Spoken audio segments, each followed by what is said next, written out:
pas de style en France. Pour la réussite d'un plat, on a besoin de recettes, mais on a aussi besoin d'avoir le bon matériel. Celui qui va couper, celui qui va cuire comme il faut. Le four, on croit le connaître? Pas sûr. On croit penser à tout quand on se lance dans la cuisine. On croit tout connaître, des casseroles et autres accessoires. On sait ce qu'est un four, bien sûr, mais sait-on à quel point il est important? La plupart des plats les plus fameux, à part les crudités bien sûr, doivent tout à la cuisson. La cuisson, c'est une science, un art que l'on confie à un four sans plus y penser. Mais pour qu'il soit efficace, il y faut bien du savoir-faire. Celui pratiqué chez France Équipement Grande Cuisine, anciennement bourgeois, où l'on construit au beau milieu des Alpes des fours à la précision diabolique. À la base, Maurice Bourgeois, il a créé, lui, une entreprise à la fin de la guerre pour chauffer les gens. Hein. Donc il a commencé par fabriquer des appareils de chauffage, et puis les gens lui ont demandé de quoi cuisiner. Donc il a fait des petits réchauds, puis il a fait des cuisinières, et puis etc. Puis les choses se sont développées comme à l'époque. Et c'est Bourgeois qui a inventé d'ailleurs le premier four encastrable. Depuis, le four a su traverser les décennies parce qu'il a su s'adapter.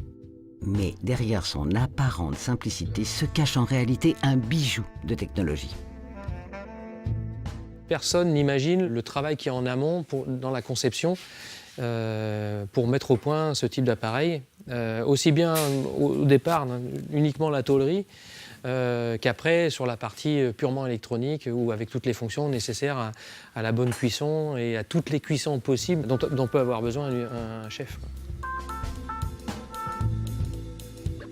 Le principe fondamental d'un four, c'est d'avoir une cuisson homogène. Parce qu'en général, en fait, on met la même chose de haut en bas du four. Donc il va falloir arriver à combiner la puissance électrique derrière avec les résistances qu'on voit ici, la turbine qui va répartir en fait, la chaleur dans tout le four et le volume du four, en fonction des clayettes qui vont être posées à l'intérieur du four. Donc tout ça fait qu'il y a à un moment donné un développement qui prend un peu de temps pour mettre au point ces fours. Une fois les dimensions, le design et la technologie validés, le four peut partir en production. Et là aussi, la haute technologie est sur le feu. On est sur le poste de poinçonnage, donc les tôles arrivent, elles sont complètement à plat, il n'y a pas de poinçonnage, elles sont brutes. Donc on les met sur cette machine et la machine fait toutes les découpes dont on a besoin pour fabriquer la pièce. Et ensuite, la pièce nous ressort par exemple comme celle-ci. Donc vous voyez, on voit les découpes particulières qui sont ici, on voit des trous qui sont ici. Et ensuite, ces pièces-là, une fois qu'elles sont terminées, passent à l'ébavurage, puis au pliage.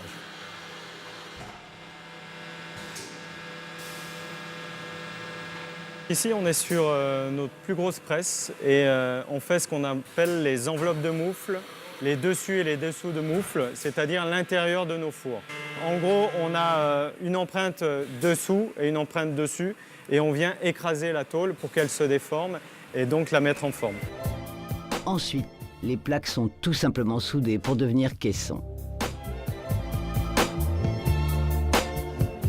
Maintenant, on passe au montage, c'est-à-dire que tout ce qu'on a fabriqué auparavant, aussi bien en tôlerie qu'au façonnage, toutes les pièces vont venir ici et vont être montées pour pouvoir assembler nos fours.